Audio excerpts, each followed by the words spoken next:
Zakoti berilgan mol dengizda cho'kmaydi.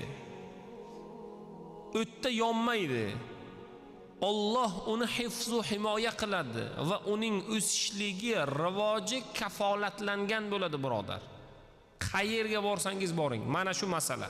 Tijoratchilar, biz bundan boshqa sizga qoida ayta olmaymiz. Sizni uddaburonligingiz, sizni pulga pulni chaqishingiz, sizni birovga aldashingiz, sizni zo'r tadbirkor va tijoratchi bo'lishingiz bir tiyin.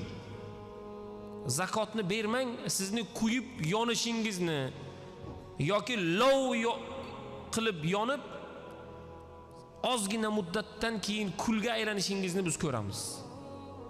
Zakoti berilmagan mol talofotga uchrashi aniq. Shu bilan birgalikda zakoti berilmagan mollarning erta qiyomatda javobi ham aniq.